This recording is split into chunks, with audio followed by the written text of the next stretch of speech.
Salut les bros. Alors, bon, je devais bosser aujourd'hui, c'est ce que je croyais, je me suis trompé dans mon planning, je bosse demain et après-demain, je suis allé au taf pour rien, j'ai la pêche, là, j'ai fait du métro et tout, c'était très sympa. Voilà, j'ai pris un petit café au boulot, je me suis barré, vraiment très très sympathique, donc du coup je fais une petite vidéo qui tombe à pic, puisque on a eu le gap comblé, un lundi très haussier, enfin, vous m'avez compris, hein, voilà, on a comblé les gaps, ça a bien push, là, tout le monde se dit, ouais, peut-être que c'est... Non, non, non, non. Là, les gars, je pense qu'aujourd'hui et demain, alors, avant toute chose, ceci n'est pas un conseil en investissement, et surtout, ne shortez pas et ne vendez pas vos actifs, parce que je vais peut-être vous faire peur, c'est sur du mouvement court, je vous parle de demain et après-demain, ok? On est dans la crypto, si ça baisse de 20%, c'est bon quoi, on n'est pas des petits boursicoteurs, 3% sur le Nasdaq, mon dieu, ma vie est terminée, nous on s'en fout, on encaisse, il n'y a pas de souci, donc faites pas de bêtises, partez toujours du principe que je peux avoir tort, je vous l'avais un peu démontré avec ma prédiction à 2 jours près et tout, on voit bien qu'il y a toujours des écarts et qu'on n'a jamais raison à 100%. Néanmoins, ça ne m'empêche pas d'avoir des convictions. Là, je pense qu'aujourd'hui et demain, on va couler. On va couler comme des gros sacs. Et que jeudi, s'il doit y avoir un bottom posé, ce sera jeudi. Mais pas avant. Jeudi, on a l'inflation peut-être positive, peut-être que ça va remonter. En attendant, vu ce que le prix a fait un lundi, avec tout ce que ça implique et tout ce qu'il va y avoir demain avec les frais de douane de Trump et tout, mais les amis, je pense qu'on va couler. Et c'est les institutionnels qui se barrent, c'est pas les retail qui paniquent ou quoi. Les retail, ils ont un peu morflé ce week-end, ils sont un peu barrés. Là, on parle des gros bags, des gros institutionnels qui vont se barrer, sur ce rebond notamment. Donc là, on se dit épaule, tête, épaule inversée, on le voit encore mieux sur Ether. Voilà, on se dit, oh, épaule, tête, épaule inversée, oh là là, merveilleux, merveilleux. Oh non, non, soyez pas des sacs à main. Ça, c'est typiquement un piège. On a des equal low ici à 80 300, on va les chercher, hein, vous inquiétez pas. Donc là, ce qu'on peut éventuellement faire, c'est aller chercher la trendline. Pourquoi pas? Pourquoi pas? Allez, si les joueurs, le BTC, il va faire ça. Mon avis est que là, on peut déjà dès maintenant partir et là, on va couler vraiment vénère parce que si on doit poser un bottom, il faut aller chercher les zones et le 76 doit tomber. Donc en 48 heures. Ah, je sais que je suis toujours trop rapide et que ce con de BTC, il va peut-être faire ça, hein, et voilà, et moi je vais être saoulé. Bon, il y a peu de chances qu'il reparte en arrière. En général, il va à droite. Mais en tout cas, voilà. À mon avis, on va faire un truc vraiment vénère. Un truc genre, là, ils vont mettre les vignettes en rouge, mais ils les mettront après. C'est le problème. Mais en tout cas, là, je vois un vrai truc sanglant bien rouge. Alors, comment je prépare ce genre de move? Alors déjà, bah, je mets de la musique, du Hellstorm, hein, genre Magnetic North, par exemple, hein, que je peux vous recommander pour une bonne baisse, pour observer ça. La 8-6 chaude, on l'ouvre 3 heures avant consommation et on la met au bord de... Je fais tomber mon micro. On la met au... Et j'ai pas bu la 8-6 encore. Et on la met au bord de la fenêtre en laissant les rayons du soleil la réchauffer lentement. Si vous avez des altes, vous pouvez mettre un Xanax dedans. Et voilà. Et vous encaissez. On n'est pas des boursicoteurs. On n'est pas sur le Nasdaq ou sur le S&P. Et 4%, 10%, 15% de baisse, ça nous fait pas peur. Et je pense que jeudi, on peut avoir le rebond. Le gros rebond. Ok? Parce que l'inflation mécaniquement devrait être bonne. Alors Trueflation, c'est encore cassé la gueule. Donc ça devient vraiment puant. À voir. À voir. Moi, je me dis, voilà. Mais en tout cas, s'il doit y avoir un rebond, ce sera pas aujourd'hui, ce sera pas demain. Ce sera après un grand flush. Et le grand flush, on l'aura aujourd'hui et demain. Ou aujourd'hui ou demain. Ou pas aujourd'hui et demain. Voilà, plutôt, dans cet ordre-là. En tout cas, ne soyez pas dupes.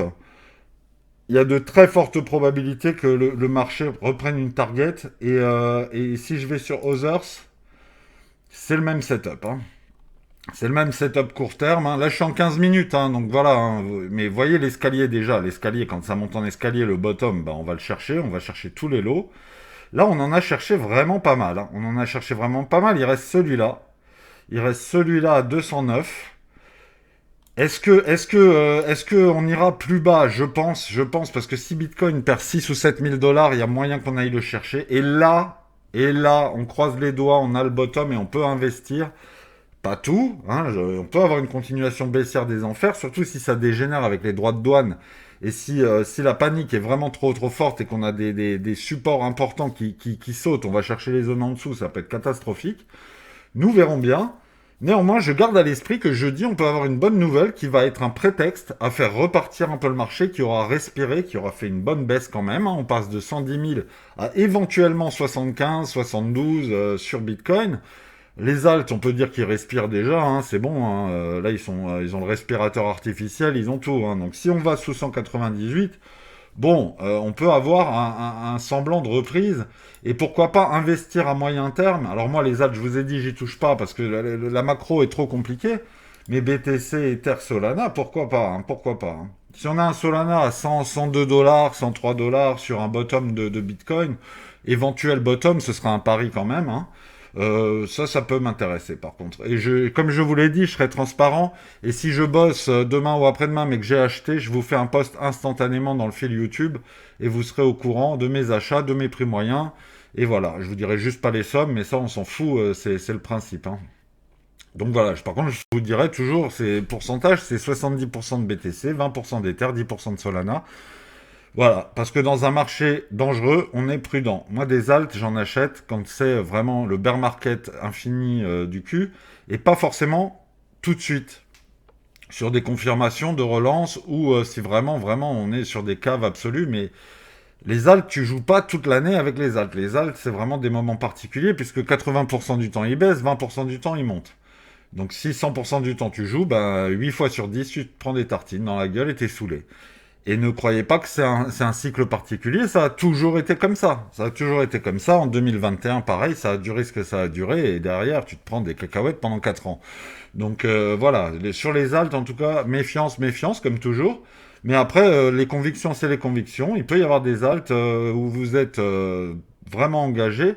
Gardez à l'esprit quand même que c'est un pari et que c'est très dangereux, que vous pouvez tout perdre. Donc, si vous voulez investir vraiment pour gagner des sous, quand même, gardez à l'esprit qu'avoir du Bitcoin, même si vous investissez en tout 1000 balles, vous vous dites Bitcoin, j'ai pas assez d'argent. Ben si, t'as assez. T'as assez. Parce que au lieu de passer de 1000 balles à 100 balles parce que t'as perdu 90%, si sur tes 1000 balles, t'as mis 600 balles de Bitcoin, et ben tes 600 balles, il y a de fortes chances qu'un jour ils soient à 1002. Alors qu'avec tes alts, il y a de fortes chances que tes 1000 balles deviennent 100 balles. Tu vois, et même les petites sommes, et souvent ça bloque. C'est pour ça aussi que des gens n'achètent pas de Tao. Tao est trop cher. Ah, j'ai que un Tao. Ah, j'ai que deux Tao. Mais tu t'en fous, si le truc est performant, tombez pas dans la PP mania, genre c'est 0,00000, ah, j'ai 12 millions de PP, je suis riche. Non, ça marche pas. Ça marche pas. Et Bitcoin, il freine aussi les petits investisseurs à cause de ça, quoi. Bon, en tout cas, voilà, je digresse encore, hein, comme d'hab. Je vois un crack, un vrai, un bon, c'est un peu bear, mais c'est peut-être une bonne chose parce que ça veut dire qu'on arrive au bout du tunnel et il est temps, là c'est vraiment trop long, donc on va voir si aujourd'hui et demain ça baisse, il se peut qu'on aille touiller la trendline, ce serait vraiment trop chiant, ça ferait presque un choc, un changement de structure à plus ou moins un moyen terme, mais ce serait sûrement de l'inducement, c'est en gros une carotte. On te fait croire que et en fait non. Donc ça c'est horrible. Mais selon moi là on peut commencer à partir en cacahuète et c'est vraiment ma conviction et ça n'engage que moi. Je partage ça avec vous, hein. Ah bah tiens, on voit une divergence RSI. Ah oui, mais c'est en M15. Est-ce qu'on a une divergence RSI en 4 heures? Non, pas encore. Pas encore. En tout cas, en 15, on voit que là, à court terme, ça va sûrement se casser la gueule. Une petite divergence. Bon, mais on s'en fout, en M15, ça vaut rien. Et ça présage pas d'un crack. Moi, ce qui me fait penser à un crack, c'est le lundi où on comble le gap direct. Ça, c'est chelou, hein, quand même. Je l'ai effacé, du coup. Je l'ai effacé. Ah bah non, je l'ai pas effacé, mais il a été comblé, hein. On voit qu'il a été complètement comblé. Magnifique, superbe. 100%. Il y a pas photo. Et maintenant, on peut flush. Ether, est-ce qu'il l'a comblé? Quasiment, quasiment, il manque pas grand-chose. Ether, il a quasiment comblé son gap. Si vous voulez, les pros, c'est ETH 1 point d'exclamation et BTC 1 point d'exclamation, hein. Et comme ça, vous avez le CME, hein, contrat à terme sur Bitcoin CME. Et là, vous pouvez voir les trous, et les trous, c'est les gaps. Mais pour calculer le gap, il faut vous mettre en daily. Il faut vous mettre en daily pour calculer le gap, et vous prenez le bas de la bougie clôturée et le haut de la bougie quand on démarre. Quand on démarre le lundi. Et vous tracez votre petit rectangle et vous avez le gap. Voilà. Et là, vous savez que sur cette mèche daily, on a comblé le gap. Voilà, voilà. Bon, je vous laisse là-dessus. Je bosse demain et après-demain, donc, au lieu et pas aujourd'hui et demain, malheureusement. Donc, jeudi, je serai pas là. Et ça, c'est très dommage parce que jeudi, je pense qu'on peut avoir le rebond. Voilà. Mais néanmoins, je serai là vendredi. On fera le point de tout ça. Et si je me suis complètement planté, qu'on est monté et qu'on n'a pas eu de crack, je ferai mes excuses solennelles. Et je ne me cacherai pas en mode ah non, non, mais c'était. Non, non, je reconnaîtrai mon erreur parce que là, j'ai un billet très arrêté. Et en général, c'est les cons qui ont des certitudes. Donc là, je suis un peu con, mais j'assume. Et donc, on verra ça vendredi ensemble, si j'ai été très con ou si j'ai été un prophète, comme ça arrive une fois sur 10 et on est très content. Et surtout, ne vous dites pas, ah, il est trop fort, si ça arrive, hein. C'est juste un biais, une conviction, et ça repose sur plein de petites choses qui font que, malheureusement, le marché, il est imprévisible et ce serait trop beau que des fois, on ait tout remis dans l'ordre et que ça fonctionne à 100%, hein. Mais ça paraît tellement logique, là, ça paraît tellement logique que tout s'écroule, que honnêtement, voilà, au moins, dans le pire des cas, je serais pas surpris, quoi. Je serais vraiment pas surpris que ça craque et que là, on fasse un moins 10 000, un moins 10 000 sur Bitcoin en 48 heures, ça me surprendrait absolument pas, vu le contexte et vu ce qui va se passer demain avec les frais de douane, quoi. Voilà, je vous laisse matière à réflexion. Ne faites pas de bêtises sur les marchés. On réagit pas dans l'instant ou parce qu'on a entendu un youtubeur à la con être très bear ou très bull. Dans les deux sens, hein, c'est hyper important. On observe, si on a des actifs, écoutez, si vous perdez 10%, vous avez déjà perdu je sais pas combien, encaissé, hein, c'est à ça que sert la 8-6 et le Xanax. Voilà, on encaisse et la potentialité de rebond après ce dernier flush et que jeudi on rebondisse est assez élevée aussi, hein. Il se peut que jeudi on ait des bonnes nouvelles et que ça remonte, mais à mon avis, avant ça, on va encore nettoyer les derniers lots, on va avoir un marché tout propre, possiblement un joli bottom hyper rapide, ce sera peut-être une mèche et on repart. Donc ça, grosse méfiance. Et peut-être que ça arrivera aussi avant les news pour que les gens ne puissent pas entrer dans le train. Donc nous allons voir et on fera le point vendredi. Salut les bros, bonne journée, hein. Et puis bah à vendredi, salut.